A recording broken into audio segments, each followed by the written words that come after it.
ಕನ್ನಡ ಜಿಲ್ಲೆಯ ಭಟ್ಕಳದಲ್ಲಿ ನಿನ್ನೆ ಇಡೀ ದಿನ ಉದ್ವಿಗ್ನ ಪರಿಸ್ಥಿತಿ ನಿರ್ಮಾಣ ಆಗಿತ್ತು. ಇವತ್ತು ಬೂದಿ ಮುಚ್ಚಿದ ಕೆಂಡದಂತ ಸ್ಥಿತಿ ಇದೆ ಭಟ್ಕಳದಲ್ಲಿ.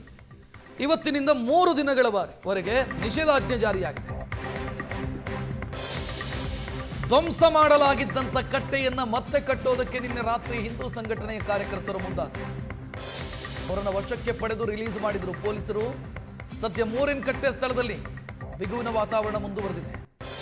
ಮೂರಿನಕಟ್ಟೆಯ ಸುತ್ತಲೂ ಕೆಎಸ್ಆರ್ಪಿ ತುಕಡಿ ಮತ್ತು ಡಿಎಆರ್ ಅಂದರೆ ಡಿಸ್ಟ್ರಿಕ್ಟ್ ಆರ್ಮ್ಡ್ ರಿಸರ್ವ್ ಪೊಲೀಸರು ಸರ್ಪಗಾವಲು ಹಾಕಿದ್ದಾರೆ.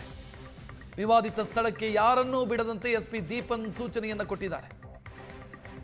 ನಿನ್ನೆ ಹಿಂದೂಗಳು ಕಟ್ಟಿದ್ದಂಥ ಕಟ್ಟೆಯನ್ನು ಧ್ವಂಸ ಮಾಡಿದ್ರು ಕೆಲ ಮುಸಲ್ಮಾನರು ಸೇರಿಕೊಂಡು. ನಿನ್ನೆ ರಾತ್ರಿ ನಂತರ ಕಟ್ಟೆಯನ್ನು ಮರು ನಿರ್ಮಾಣ ಮಾಡುವಂಥ ಪ್ರಯತ್ನ ಆಯಿತು. ಅದಕ್ಕೆ ಪೊಲೀಸರು ಅಡ್ಡಿಪಡಿಸಿದ್ರು. ಸದ್ಯ ಬೂದಿ ಮುಚ್ಚಿದ ಕೆಂಡದಂಥ ಸ್ಥಿತಿ ಇದೆ ಭಟ್ಕಳದಲ್ಲಿ. ಹೆಚ್ಚಿನ ಡೀಟೇಲ್ ನೀಡೋದಕ್ಕೆ ನಮ್ಮ ಪ್ರತಿನಿಧಿ ಗಿರೀಶ್ ನೇರ ಸಂಪರ್ಕದಲ್ಲಿ. ಗಿರೀಶ್, ಈಗ ಹೇಗಿದೆ ಸಿಚುವೇಶನ್ ಭಟ್ಕಳದಲ್ಲಿ? ಹೌದು ರಕ್ಷಕ್, ಭಟ್ಕಳ ಅಕ್ಷರಶಃ ಬೂದಿ ಮುಚ್ಚಿದ ಕೆಂಡದಂತಿದೆ. ಏನು ಮೂರಿನಕಟ್ಟೆಯನ್ನು ಸಂಪೂರ್ಣವಾಗಿ ಧ್ವಂಸ ಮಾಡಲಾಗಿತ್ತು ನಿನ್ನೆ ಕೆಲ ಮುಸ್ಲಿಮರು ಸೇರಿಕೊಂಡು. ಆ ಹಿನ್ನೆಲೆಯಲ್ಲಿ ಹಿಂದೂ ಪರ ಕಾರ್ಯಕರ್ತರು ತೀವ್ರ ಆಕ್ಷೇಪವನ್ನು ವ್ಯಕ್ತಪಡಿಸಿದರು.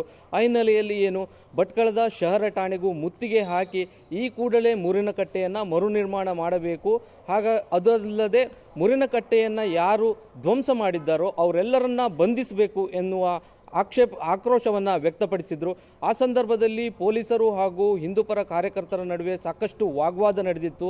ಅದು ಯಾವುದಕ್ಕೂ ಸಂತೃಪ್ತಿ ಹೊಂದದ ಹಿಂದೂಪರ ಕಾರ್ಯಕರ್ತರು ರಾತ್ರಿಯೇ ನಾವು ಮೂರಿನಕಟ್ಟೆಯನ್ನು ಮರು ನಿರ್ಮಾಣ ಮಾಡ್ತೇವೆ ಎಂಬುದಾಗಿ ಬಂದು ಈ ಒಂದು ಸ್ಥಳಕ್ಕೆ ದೌಡಾಯಿಸಿದರು. ಆ ಸಂದರ್ಭದಲ್ಲಿ ಹಿಂದೂಪರ ಕಾರ್ಯಕರ್ತರನ್ನು ಬಂಧಿಸಲಾಗಿತ್ತು. ಏನು ಈ ಒಂದು ಮೂರಿನಕಟ್ಟೆ ಧ್ವಂಸ ಪ್ರಕರಣ ಉದ್ವಿಗ್ನತೆಯನ್ನು ಪಡೀತಿದೆ ಎನ್ನುವಂಥ ದೃಷ್ಟಿಯಿಂದ ಈಗ ಭಟ್ಕಳ ಉಪವಿಭಾಗಾಧಿಕಾರಿಗಳಾದಂಥ ಮಹೇಶ್ ಅವರು ಭಟ್ಕಳದಲ್ಲಿ ನಿಷೇಧಾಜ್ಞೆಯನ್ನು ಜಾರಿ ಮಾಡಿದ್ದಾರೆ. 5 ಮತ್ತು 5ಕ್ಕಿಂತ ಹೆಚ್ಚು ಜನ ಯಾವುದೇ ಕಾರಣಕ್ಕೂ ಈ ಒಂದು ಸ್ಥಳದಲ್ಲಿ ಸೇರುವಂತಿಲ್ಲ.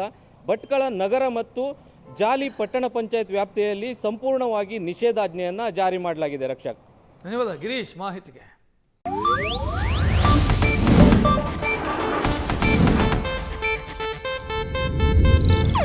ಇದು ಏಷ್ಯಾನೆಟ್ ನ್ಯೂಸ್ ನೆಟ್ವರ್ಕ್ ಪ್ರಸ್ತುತಿ.